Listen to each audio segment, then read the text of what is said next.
it's time. I'm gonna start, if you don't mind. So you all saw what I used when I come in, and we're gonna, why we do open houses is to get buyers. You have a 1% chance, according to the National Association of Realtors, to sell that house while you're in the open house. Sellers love open houses because they feel like you're doing marketing and for them, but for you as buyer's agents, you want to be in front of people, and this is a great way to get buyers. I mean, you just had your first buyer consultation, which is great. How did you connect with these people when you were in your open house? Well, they were actually there very early. I got there about 25 minutes early to go put out all the directionals, and they were already there kind of looking in. So I just popped out of my car quickly and, got them in the house so they could look around. And then I didn't even have anything set up yet, and I just gave them my card. Okay. And they emailed me back. Well, there you go. So, what price house were you holding open? It was like right outside of Clintonville, so it was like $219. Okay. It was tiny. Well, no, $219,000 for a house is a good buyer. Mm-hmm. It's a very tough market in that price point right now, but it's also a good place to be. In terms of helping you with your finances, doing open houses are the cheapest, most efficient way to get yourself in front of a bunch of buyers. And that's the best way to do it. You can post to Facebook, etc., very inexpensively. You don't even have to pay to get leads from that if you just want to do a post to Facebook. Best practices. So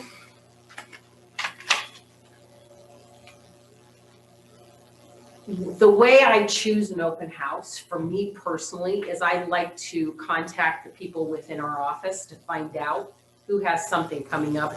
Are you on a team? Mm-hmm. Okay. Smart group, Karen Smith's team. Okay. And Karen's got some good listings. So she's got leads that you can, or listings that you can actually hold open, which is great. Mm-hmm.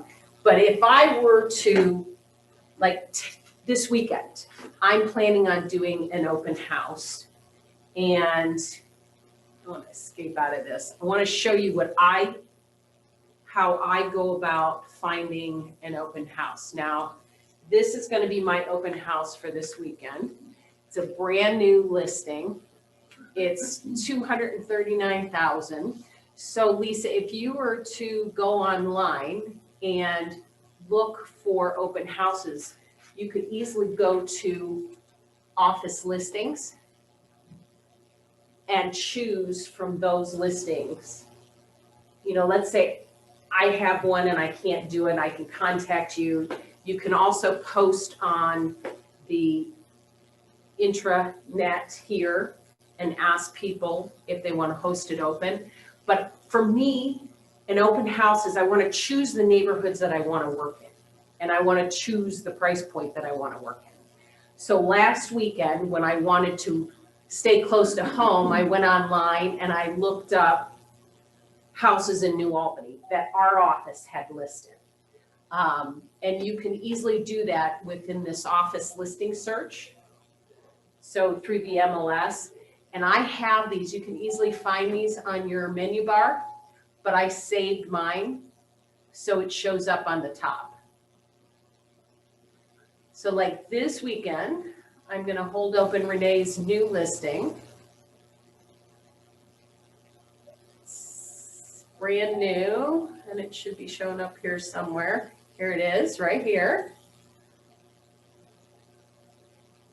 So when I choose this, there's a couple things I do for this particular property. I go to the map, and I'll make sure I've got it selected here. Where is it?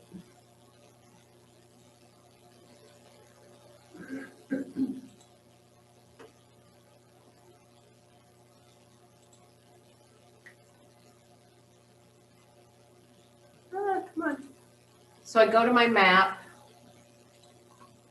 and I want to see how many street signs I need. Because if I need a lot of street signs, I don't want to hold it open. Because it takes too many curves and it takes too much for people to get to it. And although you post it on the MLS and you post it on Facebook and usually the agent will post it for you on the Zillow and Realtor.com and automatically goes in there from the MLS. But if I have 6 or 7 turns to get back to that house, I will reject that open house. Just, that's me personally, because I don't want people, if there's a drive-by, I'm gonna have a better chance of somebody just driving the neighborhood and looking in the front sections. And this one actually has, go out a little here. I know exactly how many street signs I want. So I've got one here on Park, one here at the house, one here, and one here. These major roads with people pulling in and out, that makes an open house worth doing, to me. Okay? Now, I don't know about you, but and I don't know what your boss wants you to do, but so that, once I got the number of signs, then what I want to do is I want to review the house. I also want to find out what the comps are for the neighborhood. And if I have to, what I'll do is if I haven't seen a lot of the houses in the neighborhood, I'll go through each one of those pictures. And if I need to, I will set up an agent preview to go look at the houses. There's a big difference between selling something that's, you know, 239 and hosting one open for $1 million, and the $1 million stuff sits on the market and there's a lot that you can go through and see. And since we don't have realtor tours anymore, sometimes it's worthwhile going to actually take a look at these houses. So then I'll pull up my comps. And you guys, you don't know how to pull up comps yet. So the quickest way to do that is to go to quick search. I pull up the coming soon signs as well.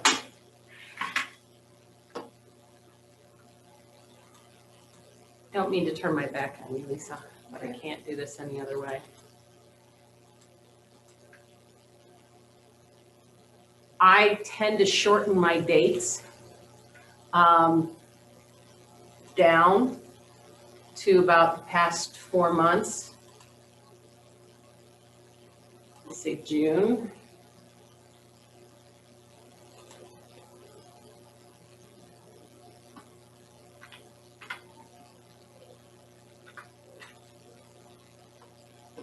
And then I want to see Worthington schools.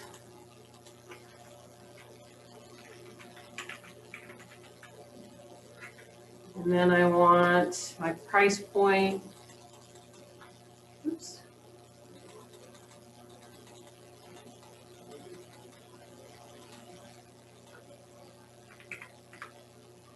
So I know the house is priced $239, so I want to search somewhere between 200 and 250. Because most of the buyers are going to be searching in that chunk anyways, and usually they have a top. So I know this is all that has sold.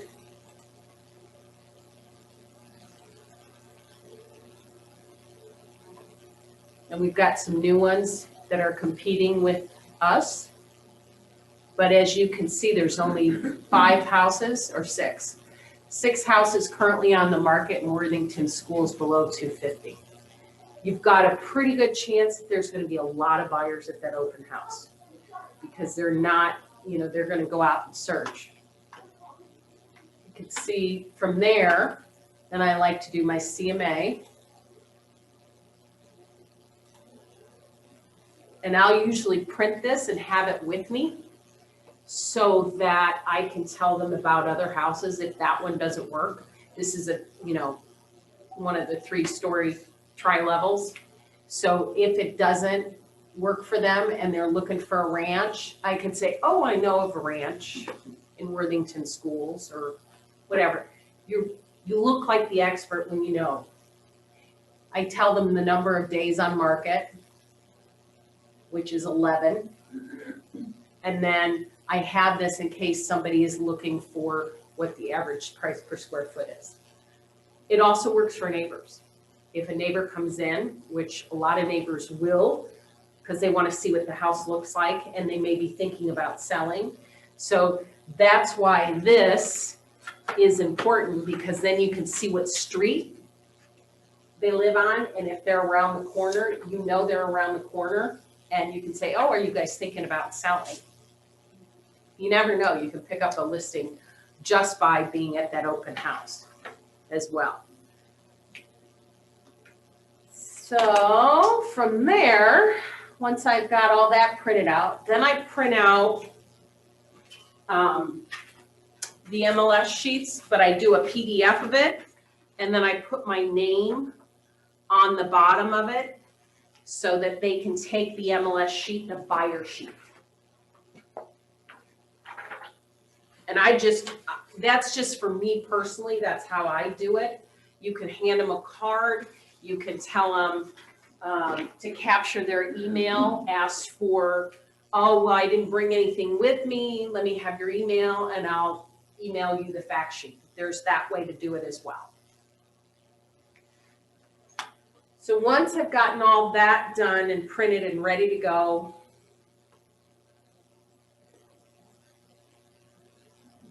I'm ready to do my ad. And have you done a Facebook post and everything through? So I've done posts, like I've created landing pages for the properties that I post that, but I haven't actually done any paid ads yet myself. Okay, so I go into campaigns and I want to do a paid ad. I want to create a new campaign.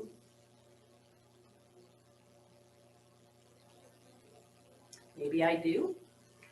Okay, so I want to do a paid ad and I want to do social. I want to advertise a listing.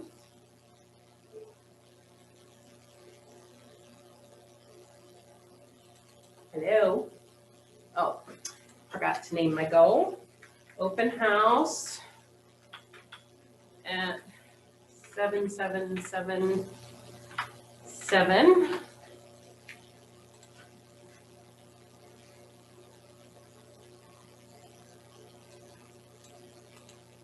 Oh. Click on Facebook and Twitter.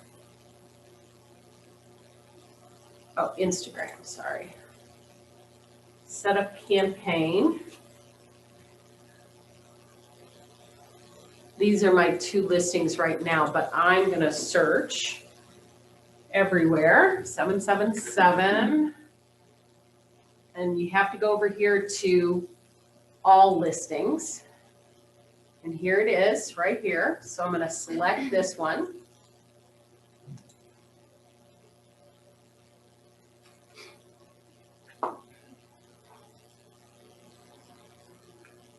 Add text.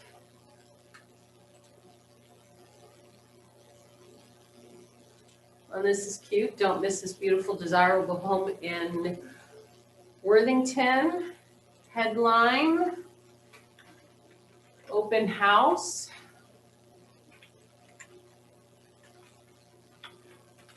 Sunday.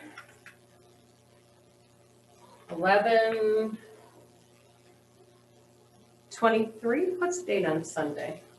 The 22nd, I think. I better check. Just make sure and check. 22nd, yep.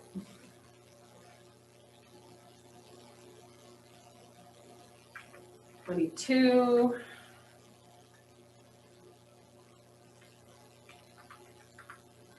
Okay. And then I like to put it here. I'm real simple in terms of what I put because we're publicizing this on a Friday. and the open house is Sunday, so it doesn't need to run really long, and I just need people to see it.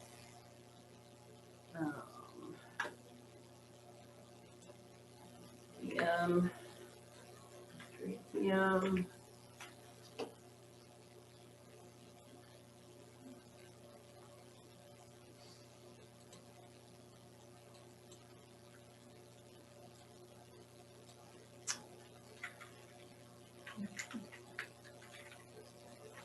I'll just go.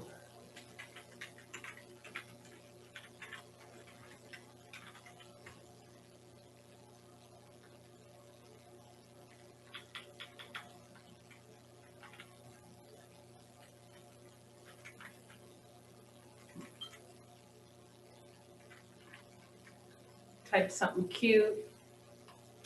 Save and add text, add media. And that's, I mean, this is really just how easy it is. And then I put in a few extra pictures, preview and crop, because it will rotate on a regular basis so they can get more pictures. That looks good.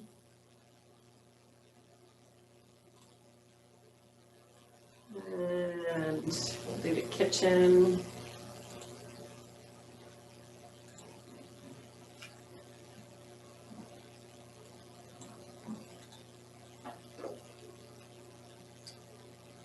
Do you guys have your logos and stuff in here? I gotta see if mine's in here. That and I can put our logos in there on the side. I just got one right up, they did, yeah. I have a personal logo as well. Well, normally they have them on the side here, and I don't know why it's not, and I'm not gonna be able to publish this. Because I don't have it in this computer. So you can do, so Kim taught me how to do a targeted ad. And what I do is here, I don't just do Worthington, USA. What I do is I go in and I use custom settings.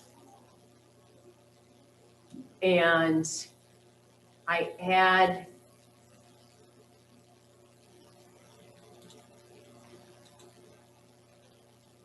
Zillow. And I don't know if it works, but I've gotten Facebook leads from this stuff. So I do Zillow and Premier Zillow, and I add those. And then I also add Realtor.com. Do you always create your ads from command? Yes, and I don't have to, but I do because for me, it's just quick and easy to do. Because a lot of times we don't know what an open house, when it's gonna come on. Now, if you've got a bigger price point where it's gonna sit a little bit longer or you have more notice, you can then do something. I have done it from command just simply because for me, I don't know anything else. I mean, there's Canva out there and all that other stuff you can do. I think it's easier to do a social post that way, but if I'm gonna pay, I want the group discounted rate through here. That's just me. I mean, I'm not that, I came over here a year ago, so a lot of this stuff is new for me as well. And I save selection, I go to Realtor.com, I add that, and then I go here because I want to give my budget. I have to pick a page as to where I want my URL to go back. And then choose a landing page. And normally, if you are on a team and Karen has a landing page for that, for you guys is set up, you can do that. This isn't my listing, So I don't have a landing page for it, because what I want is them to land on it and then go to that page to look at more information. So what I'm gonna do is just download my app, which I've already set up, that page. And then duration and budget. I don't need to spend $30.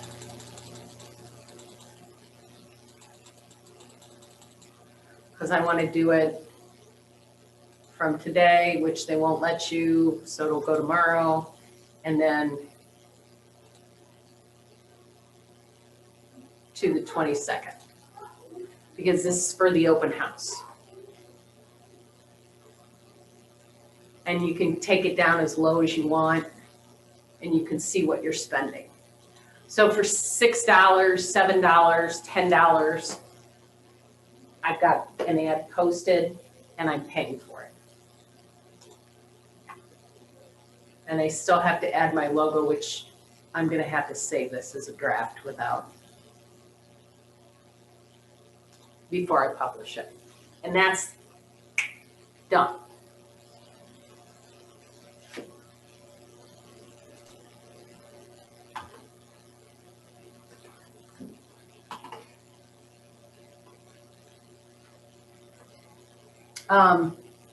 Times for open houses.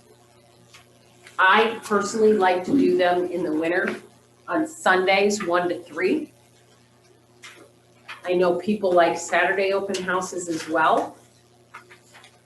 As time gets darker,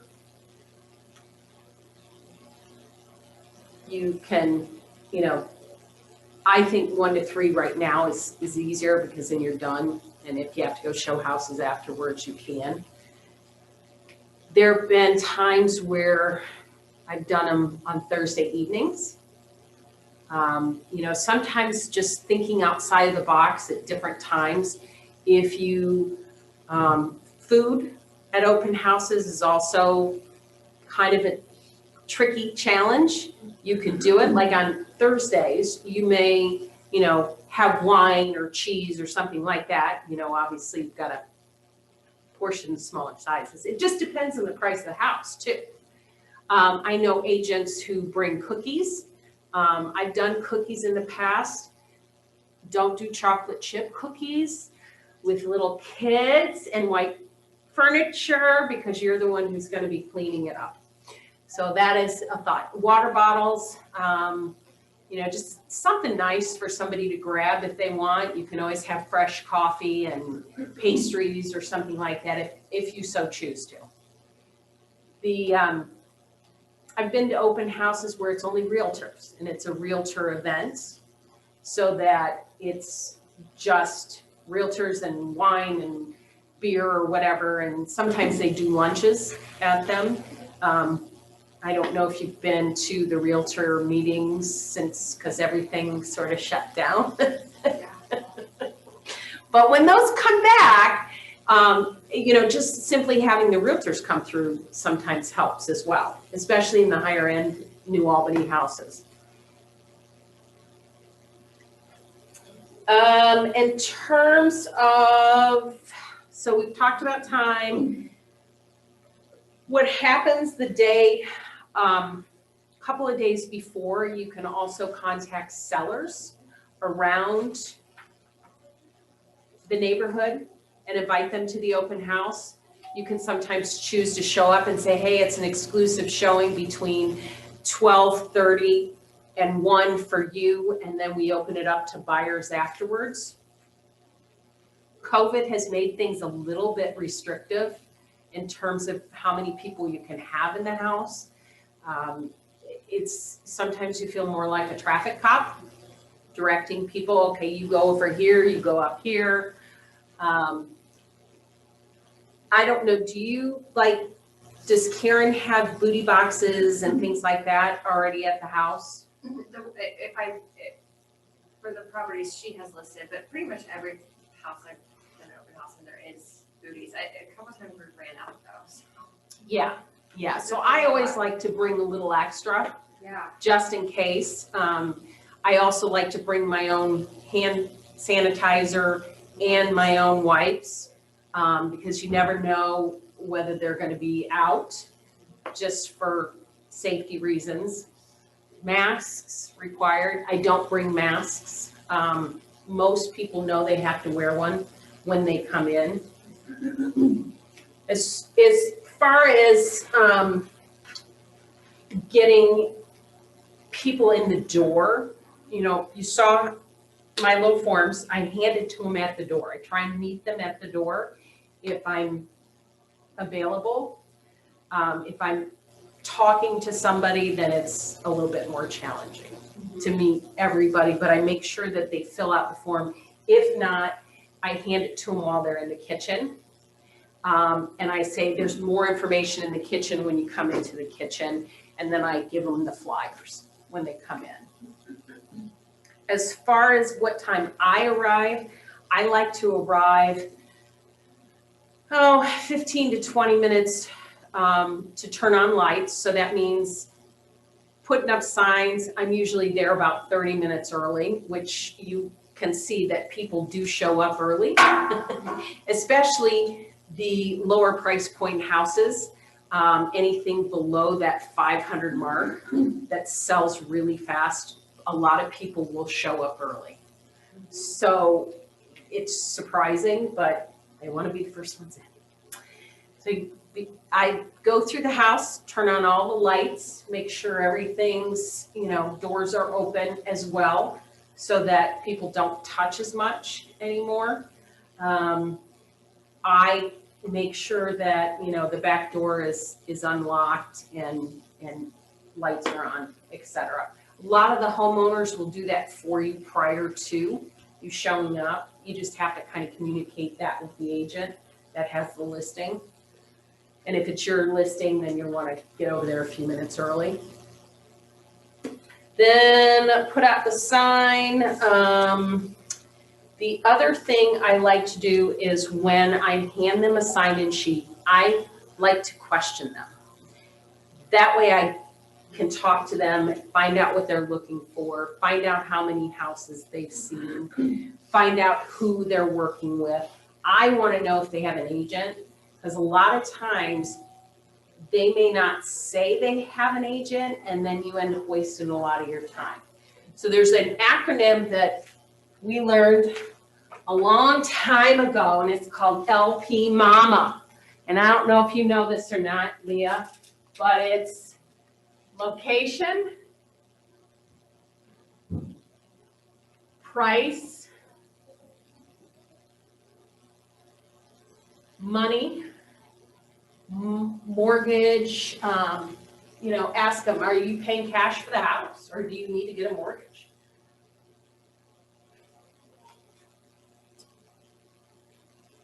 Agent, are they working with an agent? I want to know this. And a lot of times if I know the agent, and they come in and they say, oh yeah, I'm working with Karen Smith over at Keller Williams, I can say, oh, I know Karen. And then I'll text Karen an email or send her a text after and let her know that her client was in the house. That way she knows to follow up with them if they liked it. Motivation. A lot of times with open houses, people are just starting their search. They could be a year out before they actually do anything. So I want to know that. I also want to know if, we just sold our house for sale by owner and we're panicked and we need to buy a house tomorrow. Those are the people you want to chase. I like low-hanging fruit, especially when I have my own mortgage I've got to make.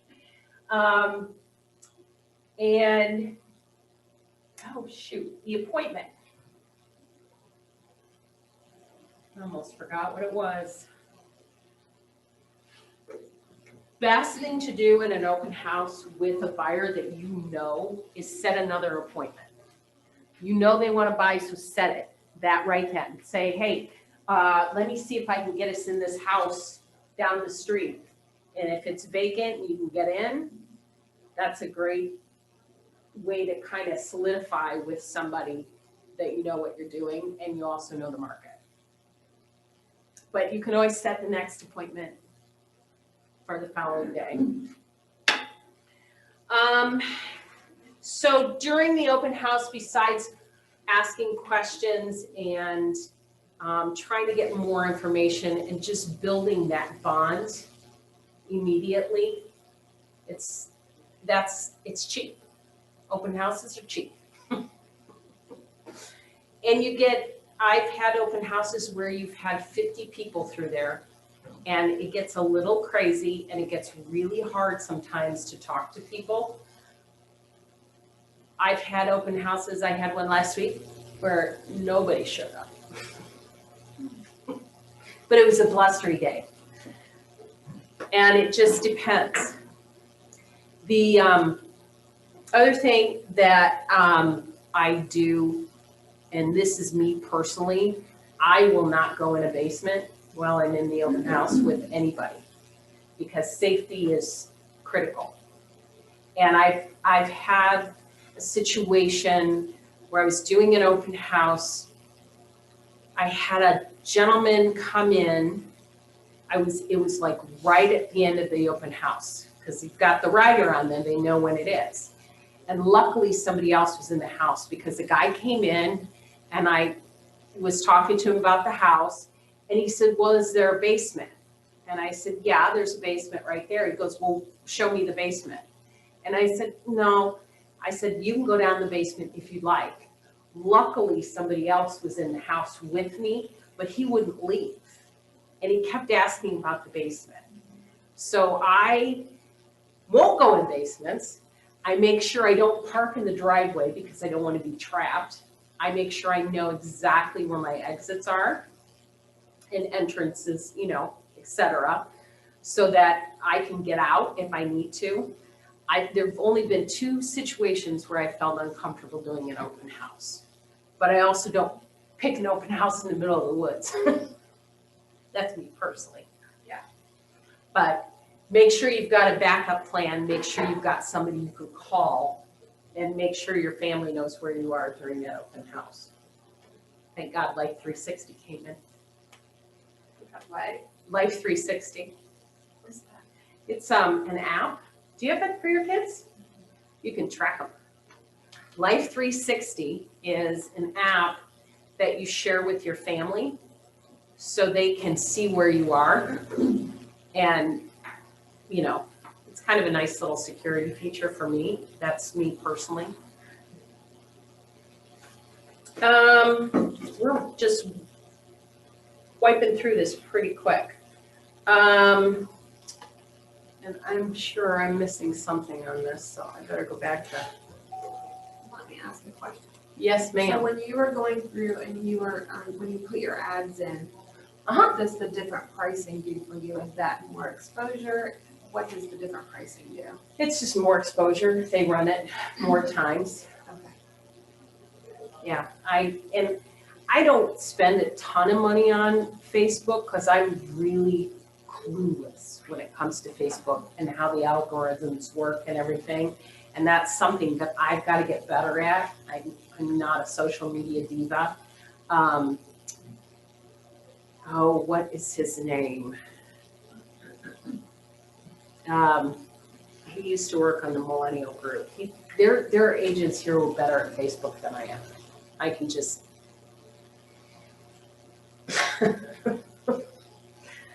Do you have any questions other than that? Do you try to schedule appointments for buyers consultations at the open houses if you have people that are buyers? So Yeah. what is your conversation in that, and how do you get people to? Honestly, I just say, hey, do you have some time next week, Monday or Friday, to come in and sit down and talk to me a little bit further about the process of purchasing a home? This is the biggest decision most people will make in their life. And sometimes, they need information on lenders, they need information on, areas, they need guidance on what's the right move for them to make and when they should be purchasing even. So, but yeah, set it right there. Say, can you come by next Sunday and let's meet and let's talk a little bit further. Otherwise, if you can't connect with them at the open house, there's always the after the open house follow-up. And typically what I personally like to do is I like to send a thank you note.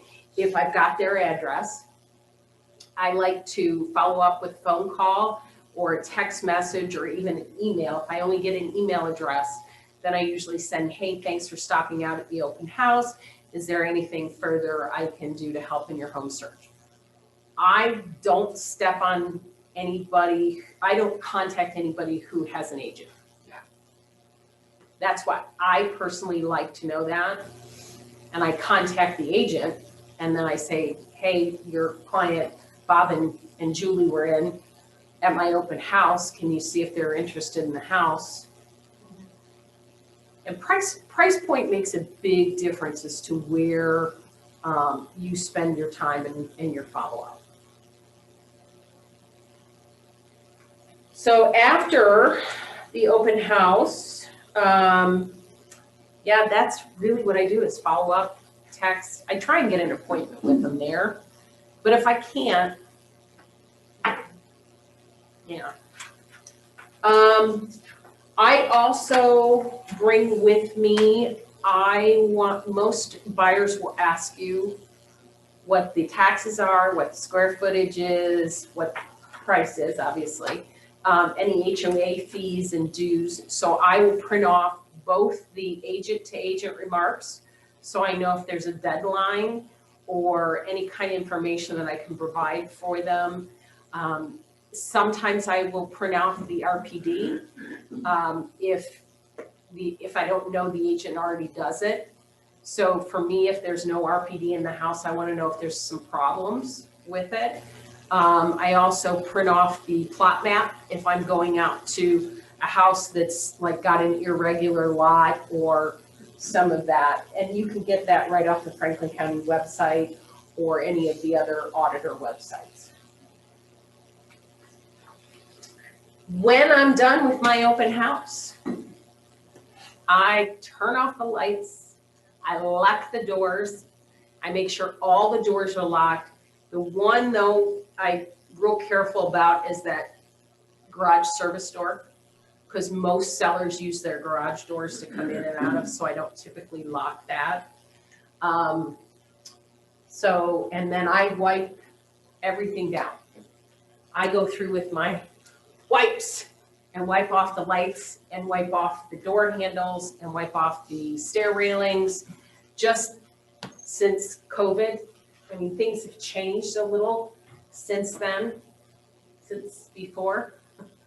And I don't know if they'll ever go back to where we're not using wipes and wiping stuff down.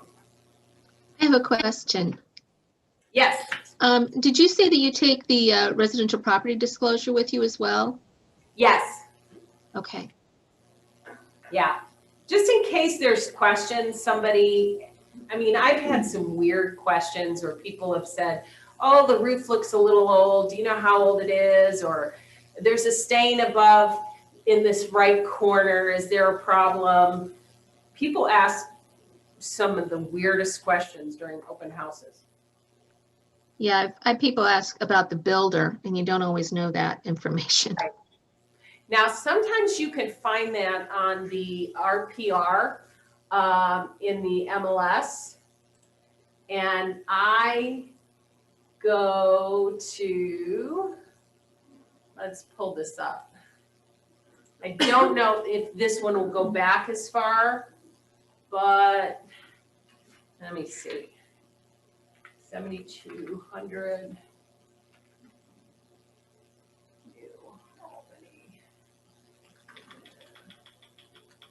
Let's see. A lot of times you can find it. Let's see if I can find one for you real quick. Here we go. So I go into the realist tax history.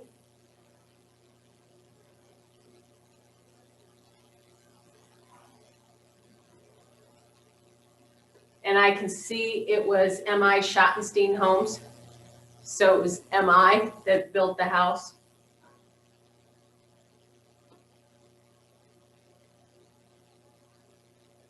Did you see how I did that?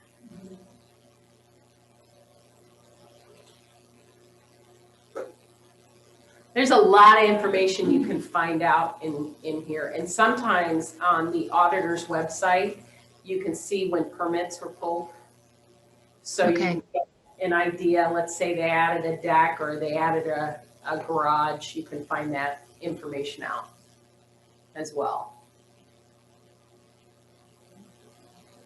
If it's not your listing, do you try to connect with the listing agent ahead of time? Like, if there's no information on like how updated the furnace is, or do you try to have all that information? Yeah, because they're gonna ask for it. They wanna know what the utilities are.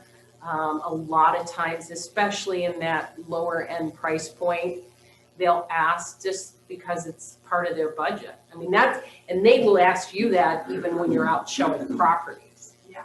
So it's always good to have. Yeah. And it's always good to know if there's offers on the table.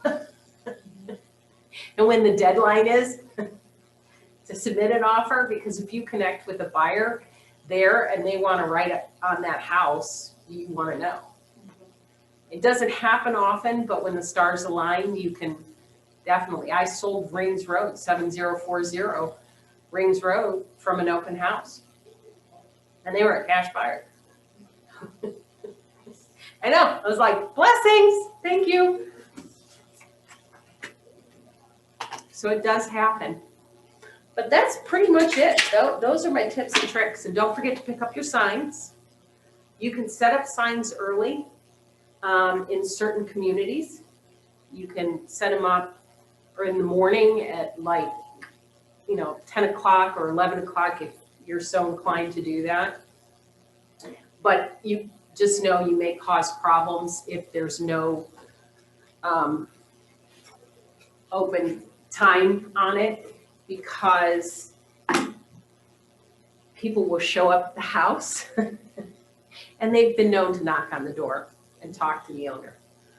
So you want to kind of avoid that. There are certain communities like Jefferson Township that if you put a sign out for more than a couple hours, they will take it and you will have to pay for them. It's kind of extortion, but they charge you $20 a sign if you want them back. Just note to self. Any other questions? Do you ever do any door knocking or circle calling before or after? I've done circle calling. I have never done door knocking. I door knocked once, like before an open house, just recently. So but now that I feel like now that COVID's getting a little crazier, I don't know how it is. I mean, everybody was very nice, so. Yeah, and I think that's a great way to connect with the neighbors and invite them early if you want to. But I have never door knocked. I know some people do it and they love it. I'm just not one of those people. I'd rather sit on the phone and call, but we have to be very careful with the do not call list. But I'm not sure where that line gets crossed. You're not really selling them anything. You're inviting them to an open house. The other way you could do something, in this $230,000 price point, you could connect with people in apartment buildings that live around there. And I have a feeling that's probably where we'll find some of the buyers for this house, because in that particular area, there's a lot of apartments. Do you ever market to apartment complexes like that? I haven't for years. I just don't want to work that price point. I'd rather work a 450 to 500, 600, because for me to spend my time, I want to make sure that I'm going to end up making more money than going in the lower end price point. But if you have a lot of sphere of influence and a lot of people who are in that price point, you'll know the market really well. And that's the thing. When you can prove to somebody in an open house that's walking through there, you know the market and you know what you're talking about. Oh, I saw that house. Because they may say, oh, we lost a house and we saw this house and they'll tell you how long they've been out looking at houses. And they'll tell you what they've seen. You just have to ask. But I think I've sold 6 houses this year from open houses, from buyers. And I got two listings, three listings this year from it, because they have to buy to sell. Some people do. And if they're upsizing or downsizing.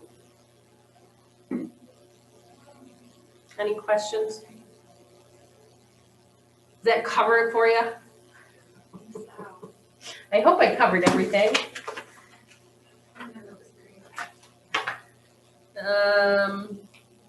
Yeah, pretty much it. Oh, lock boxes, keys. I personally like to call and set up an appointment for my time so that I block it off, or I have a way of sending feedback to the seller. So that way it goes directly to them.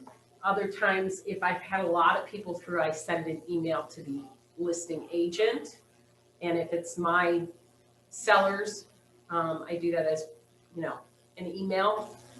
I also bring a thank you card with me, or a little note card, so I can tell the sellers directly, and I leave that in the house. Dear seller, thank you very much for the opportunity. We had 7 people through. I will be in touch with your agent afterwards to give you a little bit more information regarding that. It's just kind of a nice little note that you can leave for them. What else? Yeah, open houses are quick, easy, if you can find them to do. If the house hasn't gone into contract by Saturday. And sometimes newer listings, the ones in the lower price point, are the better ones to do than something that, has sat on the market for a while. Although, if they've had it restaged or new pictures and it's fresh or price reduction, those are also really good to have, to do. And I've gone to other agents in Keller Williams to hold their houses open as well, if I like a target area. Because I like to work in, certain areas versus others. Like, I won't go to West Jefferson to hold something open, or I won't go to Canal Winchester. It's just not my area of expertise, and I won't do it. But if you give me a house in New Albany, I've probably seen it. Including mine. Including yours 4 times. 4 times it's been on the market. Any questions from anybody? I'm not sure who's on, but go back to Zoom. Not many. I hope this was helpful. Lisa, this is Sue. I really appreciate the information. And I got a few tips out of it, so I really appreciate it. Oh, come on. I did. I did. I love it. Thanks for teaching this. You're welcome. What else, guys? You know how to open a lockbox, right? Oh, that was the other thing. I don't leave the key in the door. I make sure I put mine in my pocket or back in the lockbox so I Yeah. don't lose it. Yeah, keep it in the bottom of the shackle part, simply because you will have the key when you walk out the door. There's nothing worse than locking the key in the house. Done that a few times. Walked off without my shoes once too. I always ask people to remove their shoes. And so I either wear booties or I take my shoes off during the open house so that I put them right by the front door so they get the theme that they've got to take their shoes off, because I don't like people walking through the house with their shoes on. It really bugs me. So, but yeah, no, I got in my car and drove down the street without my shoes. It was a nice summer day and and Jill Rudler was the agent that showed the house and I had to meet her. It was funny. So those are my tips and tricks. Great, thank you so much. Nice. We're done early. Appreciate it. Told you it wouldn't take an hour. All right, guys, thanks for Thank coming. you.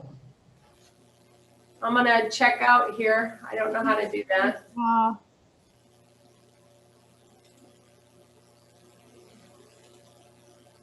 Probably if we had to stop sharing, it'll get you back. Yeah, to the stop top. share, Oh, there we so go. that it gets you to end meeting, there you go, end for all.